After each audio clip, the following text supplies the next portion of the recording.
So, uh, the, uh, today is the anniversary of the birth of the founder of Triratna, this man here. He was ordained as a monk and given the name Sangharakshita, or protector of the Sangha, or the spiritual community, in India. And when he moved to Britain, we just called him Bante, or Reverend Sir. And I met Bante quite early on, after he founded what was then called the Friends of the Western Buddhist Order. So when he started the new order and movement, FWBO was what it was called, or Friends of the Western Buddhist Order. And I had already practiced with other teachers. I'd been in Japan, I'd had a Thai teacher, I'd had association to some degree with Tibetan teachers. But when I met Bante, it just felt really, really different. I was, 21, 22 years old when I met him, but I'd already been practicing for quite a few years, quite seriously. You know, I considered myself to be a Buddhist already. But the thing that I really noticed that was different from other teachers that I'd had was that the sense of there was a friendship being developed straight away. That there was a sense of him really having an interest in me and the others who were involved in a personal way, but in the context of communicating the Dharma, the Buddha's teaching.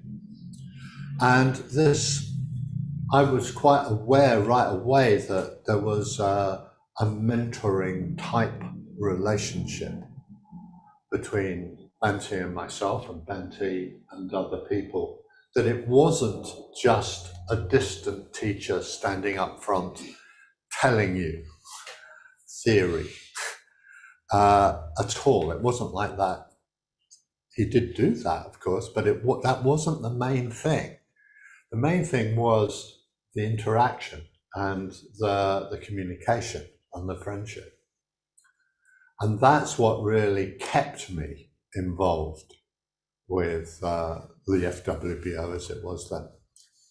And this sense, this recognition that what Bante was doing was completely unique, in as much as he was creating an approach to practicing Buddhism that was not particularly aligned with any particular country or culture like Japan or Tibet or China or Sri Lanka, but was communicating the essence of Buddhism in a language and in a way that is relevant to us.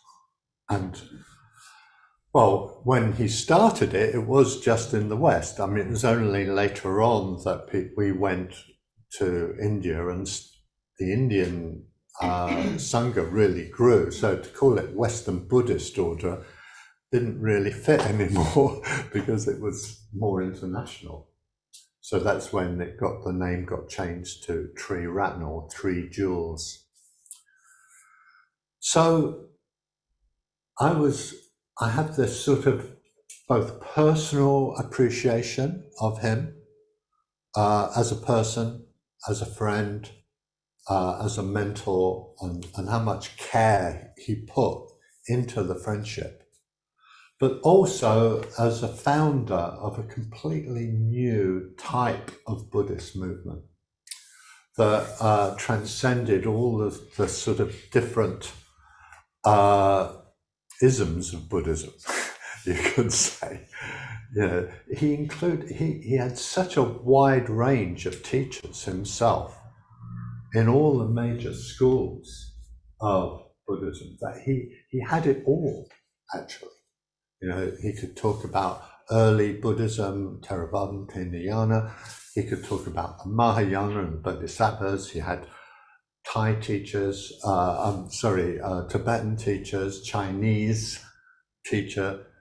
So he sort of, in a way, embodied the whole of all those traditions and was able to communicate it very succinctly and very clearly in a way which was assimilable without having to learn a foreign language, which actually for me was really important because I'm hopeless with languages. I could just about manage the word Dharma, Sangha and Buddha and maybe a few other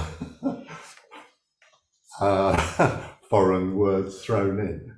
But the fact that it was all, as it were, culturally integrated was really important, I thought.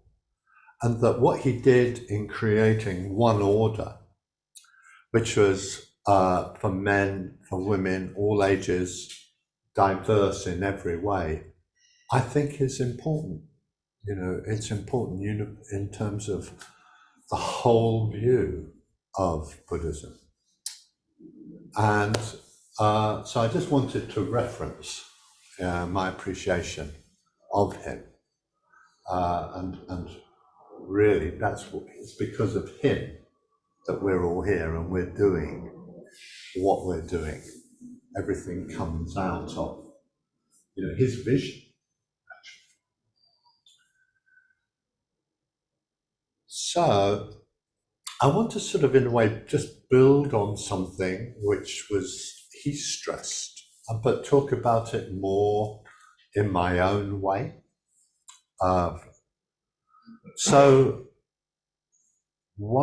He said that the central act of being a Buddhist is going for refuge or commitment to practice, practicing the Dharma, meditation, commitment to communication in the Sangha, commitment to the process of transformation to Buddha.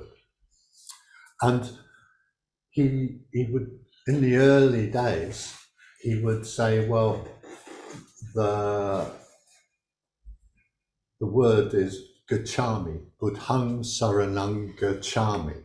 So gacchami means I go. So he was stressing that in the beginning, when you're practicing, it's something that you clearly need to take on. You go, you do it, you apply yourself to meditation and being mindful, to engaging with others, you know, your practice of ethics and your reflection on the Dharma. It's something you do, and there's a sense of commitment and everything that goes with commitment.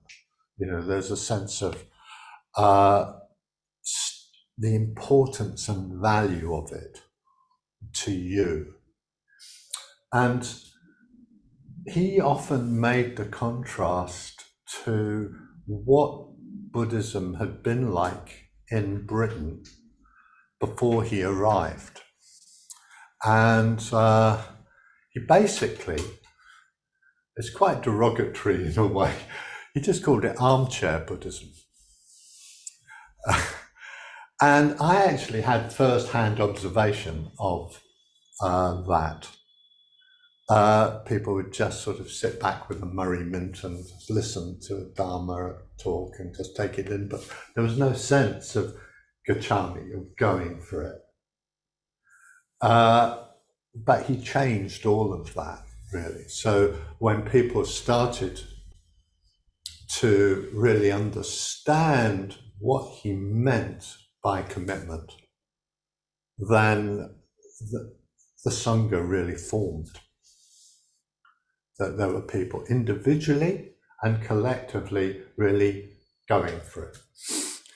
And it was actually 50 years ago, I've been ordained, 52 years, there was a sense there were about 30 of us, all around the same age, who really were going for it. And there was an amazing atmosphere going for it individually in terms of our practice, really taking it seriously, but going for it in terms of actually recognizing the significance of starting a Buddhist movement that was absolutely relevant and helpful to everybody. So we started building up the movement, got new centres and so on, and spread our wings around the world. So this element of commitment can be kind of chunked, if that's the word, chunked down, where you actually really do take on how you are and what you need to do in your practice of mindfulness and practice of meditation. And in a way, we started that process this morning by this very broad distinction between going away to entertainment, which is a very broad category, but useful in its own way, to, dropping out, dropping off even, where you just sort of, you don't have the energy to engage, you don't have energy, and you need to stimulate yourself back into engaging. And this sort of recognition of where you are, an acknowledgement of it,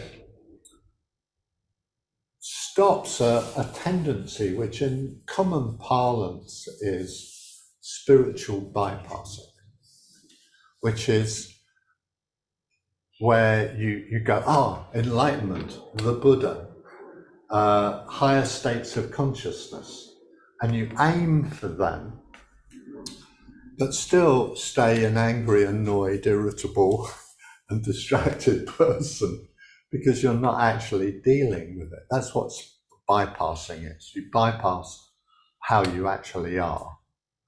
And we have to be very careful to combine the two things of recognition and working with how we are, our histories, our past, things that are difficult for us, and on the other hand, our aspiration and our sense of progress in our meditation and mindfulness, and our awareness of how things are. You could say that's the wisdom element. So we need to combine them. Now, personally, I think that I see a real difference between now and 50 years ago. It's almost like in Britain, psychology and psychotherapeutic processes and having a therapist was almost unknown. Awareness of trauma and things like that. What's that? It wasn't part of common language even. But now, of course, it is. We're very aware psychologically, or much more so anyway, than those days. But I think that we have to, in a way, keep a perspective that we have both. We might need to work on our stuff. It's not derogatory to say that. It just is a broad, you know what I mean? You've got stuff and you have to deal with it. And the sense of progress and commitment to progress in terms of your meditation and states of consciousness and clarity about how things are in a bigger sense than just your stuff. So in this way, you're going beyond your limitations, but not going beyond them by bypassing them. Or, there's a whole integrative process of development that can happen when you have a regular meditation practice and a regular mindfulness practice. Mindfulness is, it's got its own life now in our society, in a secular world, and to do with pain and psychological difficulties. And that is, I think, important and has value. And at the same time, it's really important to see that mindfulness is more than just dealing with difficulties. It's also a way of engaging with the vision of possibility of your mind going beyond its limitations, beyond its narrow caught-upness. So I want to just say a few words about the primary principles of mindfulness. Don't yawn. Oh, not mindfulness again. We've heard this 1,000 times. Which it's always good to hear it again, I think. So there's the element of clear comprehension of purpose. So in any situation, there's a decision about being aware in that situation. So it could be, for example, cooking. You're going to cook a meal and you're going to be mindful of every aspect of cooking that meal. So that doesn't just mean yourself, but the ingredients, who you're cooking for, if there's vegans or gluten intolerant, or, mindfulness includes lots of things, actually, like that. Do you have all the ingredients you need? But all of that happens in the context of being aware of yourself. So you're not just in your head thinking about, do I need such and such ingredient? You're also embodied. You're feeling the knife, as it were, and the carrot. I use that example. I love really sharp knives, but it's a real practice of mindfulness. No, I can't tell that joke too many times.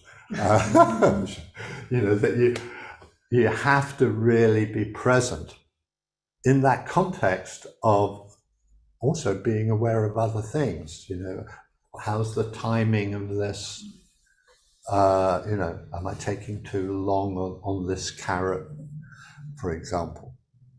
But the being present and embodied and feeling your emotion about the whole thing, you're giving a gift of food to your friends, for example, is part of the mindfulness.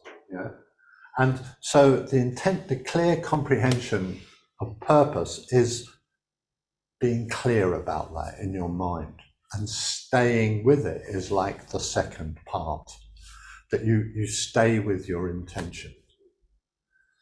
So, a simple little example is you think, oh, will my friend be here on time for dinner? And then you notice you've just gone off to, what if they've missed a bus, and, will they be upset, and will they have to take a taxi? And then you realize you're away and not here anymore. So part of the staying with is you notice that you've gone away, and you're dangerously close to cutting a finger off, and then you come back. So that's a sort of primary components of mindfulness. But mindfulness can include very profound themes. So you can be aware and mindful in your everyday life, and be aware that everything is changing. You're changing. Circumstances are changing. So that change becomes part of your mindfulness, and that you become more aware that although you might feel a bit stuck or a bit fixed, actually over time you realize you're not. You do have flexibility and pliancy, and there is a sense of flow in your mind, that you're not a fixed entity. And the mindfulness as a continuity of that helps you sort of loosen your fixedness on the sense of yourself. But you're still a growing, developing person. You're just not rigid and fixed and stuck. So this process of being mindful of change and change within you is an important part of Dharma practice. It's not just about chopping carrots, mindfully, important as it is. You know, that you're loosening, you're fixing of yourself in a certain way. And mindfulness does that, but also meditation. The regular practice of meditation really kind of, in its own way and its own time, loosens a fixed sense of identity and holding. And this might seem like, well, I don't want to let go of my identity. You know, I'm quite happy with it, thank you very much. But actually, in perspective, you can see, well, actually, it's the fixedness causes difficulties to me and to others. Over control of myself and others causes difficulties. So the meditation works on you. And what happens over time, when you meditate regularly over time and go on retreat, as Idan so wisely emphasized, helps a process of change to happen that has its own life. And this, in a way, is a moving on from that first element of gacchami. I go, I'm doing it, I'm paying attention, I'm being mindful, I'm being clear about what I'm going to do, I'm taking responsibility for myself, you know, I'm being kinder. To something which just happens, it gets its own life and its own momentum. And at that point, yes, there is element of choice, but not so strongly. It's much more that your growth and development, your dharmic life, has a life of its own. And the sense of flow of your consciousness and your mind sort of broadens and deepens. And in that way, you're going for refuge to the truth and how things are in a much deeper way than just conscious choice. So this is just to paraphrase this. In the beginning, sometimes we just have to make an effort. We just have to. There's no way around it. We have to deal with that. Oh, I can't be bothered. You know, it's too hard getting up in the morning. We have to deal with that and get a bit of consistency. I'm looking at Dan. He's very consistent. He's there every morning. Boom. Come rain or shine. Really good example to the rest of the community, along with me. Boom, you just do it. Just do it. Just train yourself to do it. No matter how difficult it is, you just do it. And getting that, having that resolve to practice and doing it builds momentum. And it also builds a and this is paraphrasing again, a flow where it just becomes easier, actually. So I'm going to leave it there. Now, at this point in the Saturday mornings, we sometimes do different things. Sometimes we split into twos or groups, and sometimes we meditate. But this morning we're going to meditate. So I'll give you a minute or two just to set yourselves up, and I'll guide you into a meditation. And then after that, we'll have just a very short period for question and answers.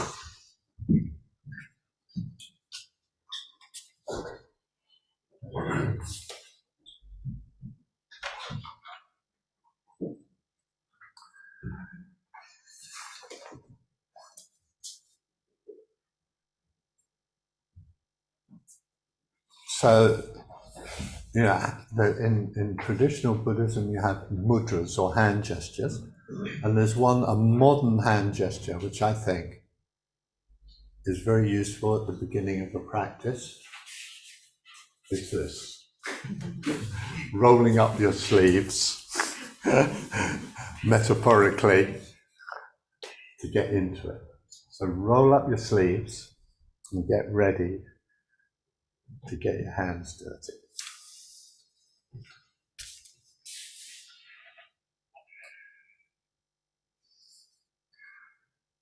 Arriving. So if you're ready, if you're happy with it, just closing your eyes. Clear sense of intentionality. Arriving into the whole sense of the body and how you are at the moment. Taking it in.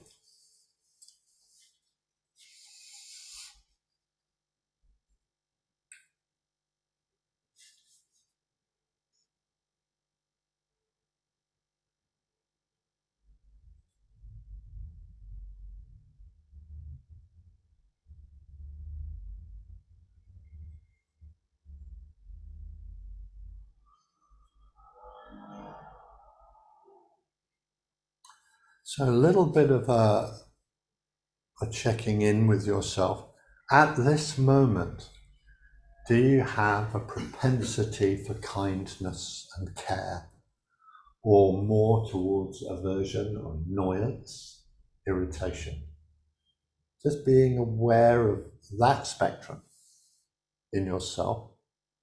And if there's a tendency or propensity for care and kindness, connecting with it.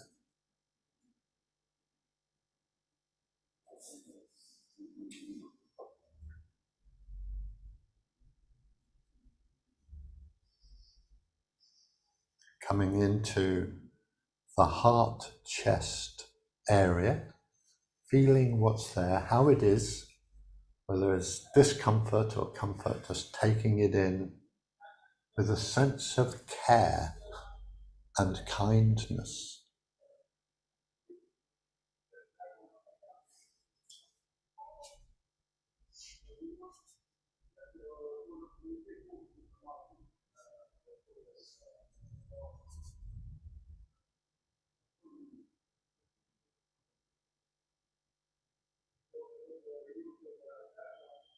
So just asking yourself, what in my life and my health, my mental health even, could I take care of more? Just be open to the answer. What could I take care of more in my life? Bring an intention to do that.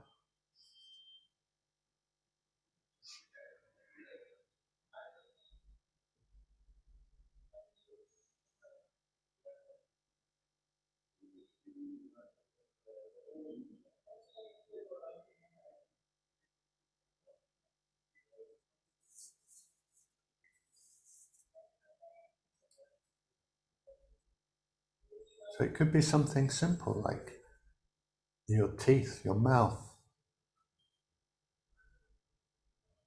your general fitness, your eyes, your ears. What could you take care of more in your health and your mental health?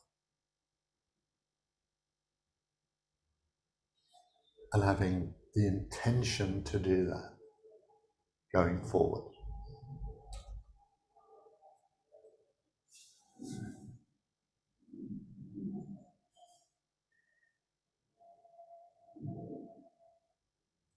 And how you already take care of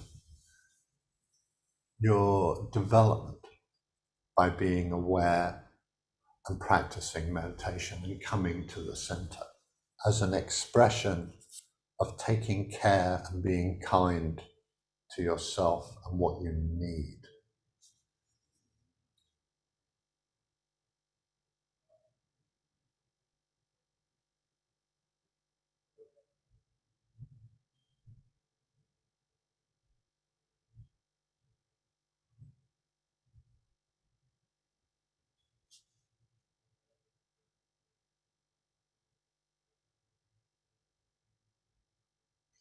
And then the intention to practice in a way that helps your development, bringing it to mind now as an expression of taking care of yourself in a deeper way.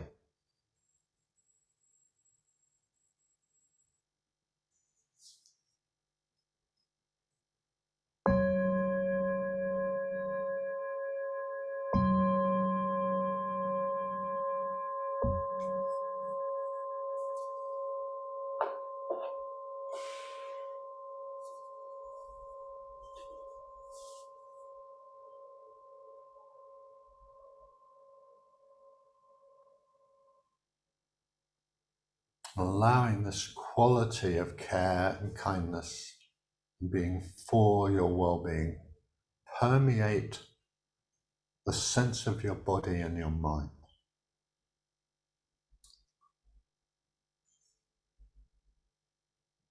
It's a quality that fills you and spreads through you and your experience, whether you feel pain or pleasure.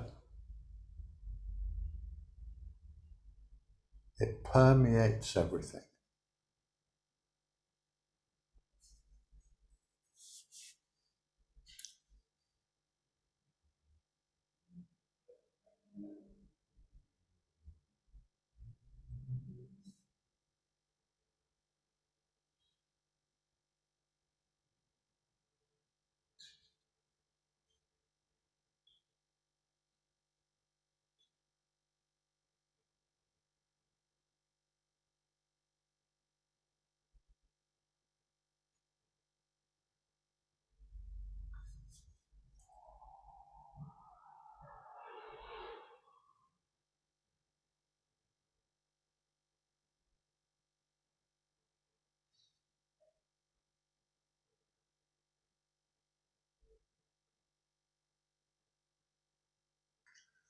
It's as if any discomfort or any difficulty or pain is held by the care and kindness and being for you being well. It holds it.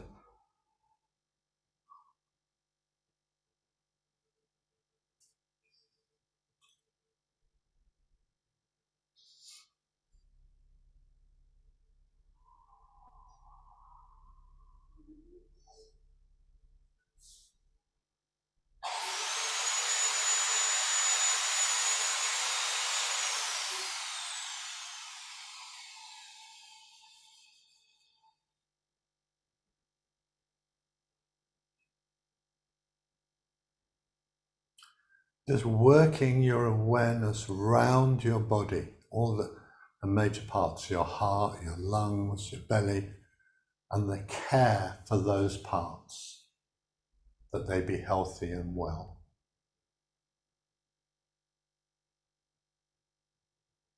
Feeling them and the care at the same time. And any part that has difficulty,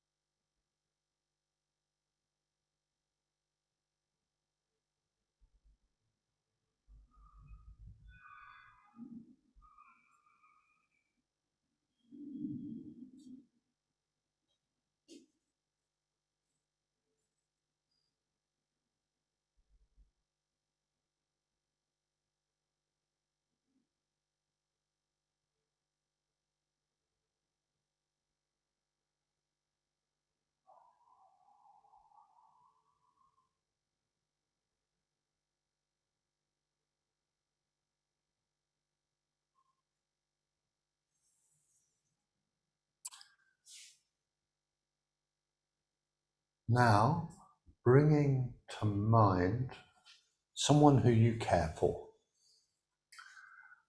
and feeling what happens as you bring them to mind.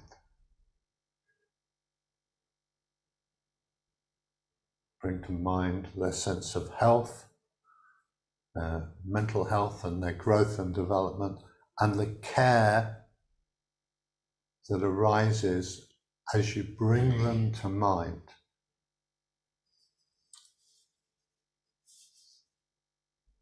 That you're for them being well.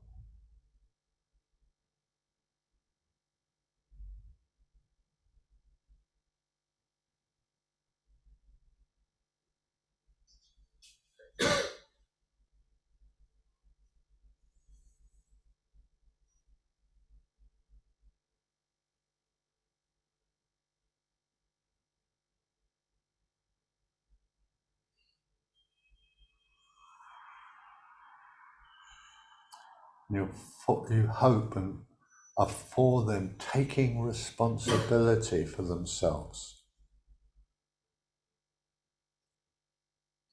and take care of themselves.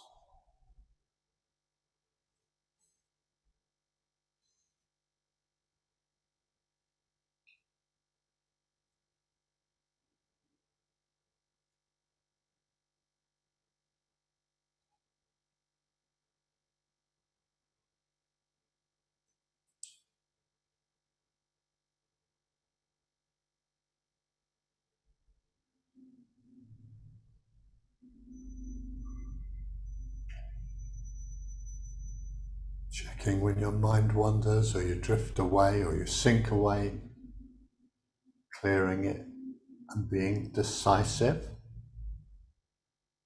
coming back, being open to that quality of care and kindness for your friend.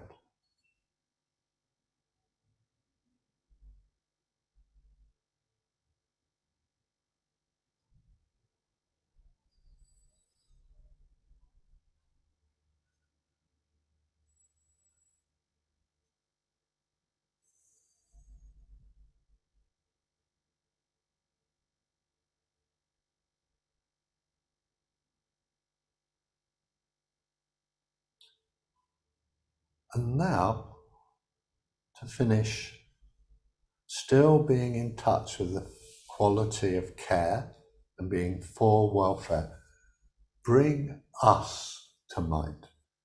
People you had contact with in the tea break, or eye contact, or some kind of connection.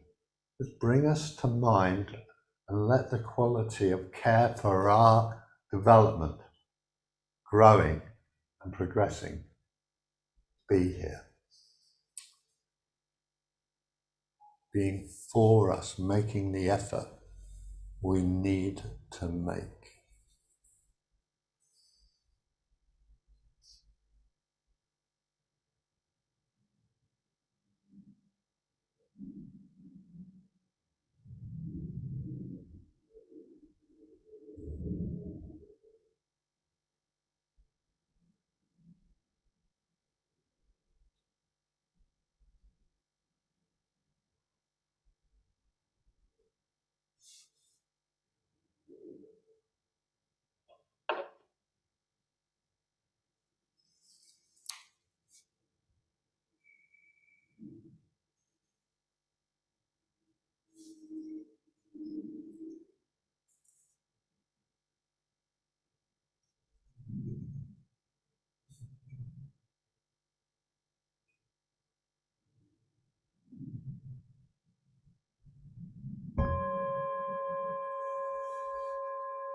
Resting, sitting easy when you're ready, opening your eyes and just coming back into the room, but staying connected with how you are. Notice if your mind immediately wants to go off, just keep it here.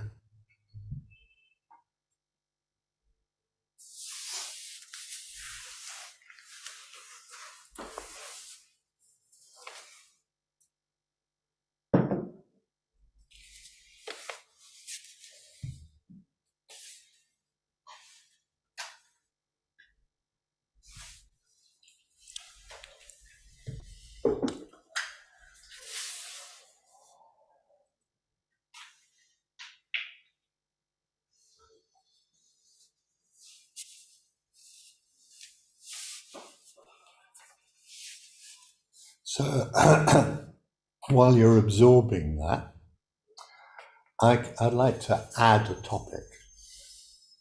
So this is something I really wanted to do today, one way or another. I think it'd be difficult for us all to do it, partially because of space problem. But there's, I think that it can be very interesting and helpful to have a sense of either if you imagine or actually do a gesture that expresses your sense of effort to apply yourself to being aware. So it could be like that, or it could be like that. It could be like that, it could be like that. So gesture or stance is a way of doing this. Just bring to mind with the question, if I have if I was to do a stance for how I'm into being aware now, what is the stance? Am I leaning forward, leaning back, lying down? Just bring it to mind. What is the stance or the gesture for wanting to be present and engaged?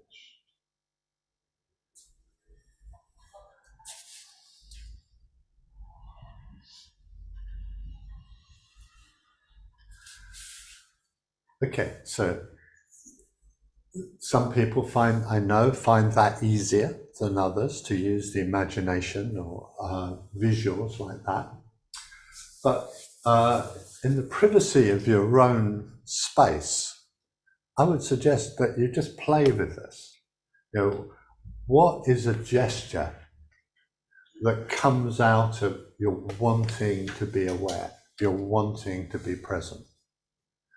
And just do it. You know, there's no one else around, so there's no self-consciousness and all of it.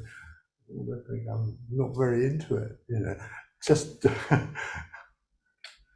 and just the forward, backward gestures and stances, up and down gestures. Are you up for it? Not up for it, for example. And just get used to not just having words for your engagement, but almost an imaginative sense of your engagement. Okay, so that's all I want to say about that. So we've got about 5 minutes. So are there any questions that come out of what we've done from your own experience? Not theoretical or academic, please. No foreign words. And if you could keep an eye on the chat, so folks online, if you have a question, Ratna Prabha at some point will tell us what it is. So, anything? Just put up your hand, unmute. I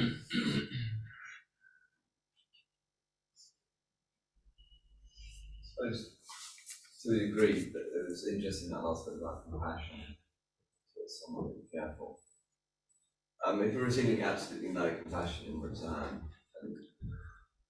and that's no reason to then not right in front of things. Exactly. And that rising above again comes to back to your point about intention. Exactly. Physical nature of what I would do to say Yeah. I'm into it. Yeah. Exactly. That's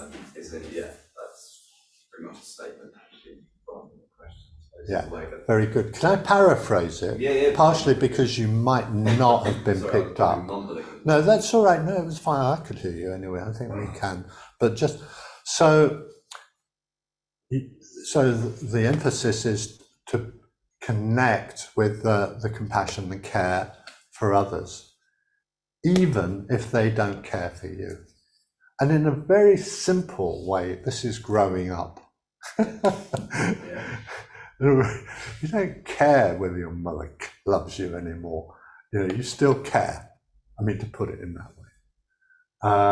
You still, even if they don't give you anything or back, the important thing is you're engaging with it. Yeah, so that's paraphrasing. Yeah. Fair enough? Yeah. Cool. Okay. Point. Yes. Can you explain again spiritual bypassing? Say that again? Can you explain again what you mean with spiritual bypassing? I'll tell you in the way of a story, actually, if I may. In the past, I was very good friends with a Zen master, Joko Beck. She was, I think she's not alive anymore, actually. Lived in San Diego. She had a flourishing and very successful Zen center in San Diego. And one time we were chatting and I said, well, what are your difficulties in this center? And she said, well, I have two difficulties. One is, actually, I have too much money. It's a very American thing. People, they're so generous. She said, I don't know what to do with all the dana. They're just giving all the time. So I thought I'd mention that. And the other thing is, she said, especially the youngsters, they get this idea, a vision of becoming enlightened. It inspires them, but it's quite a heady thing. And if you were to ask them, they're very committed to enlightenment, Buddhahood, all the stages of it, but they're a mess. And she used a different word, but anyway, they're messed up. And she was psychologist, so she could use those words. They needed to acknowledge that. And by way of a more personal perception of it, I lived at a retreat centre in Wales, at Vajradaka, for 21 years. And one time there were these two young order members. They were like early 20s, but they were very gung-ho for practice.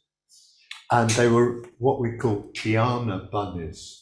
They would sit down and immediately a smile would come onto their faces. And they would just bliss out. And while we were doing the sort of more meditation type retreats, they were just blissed out. And then we started to introduce mindfulness.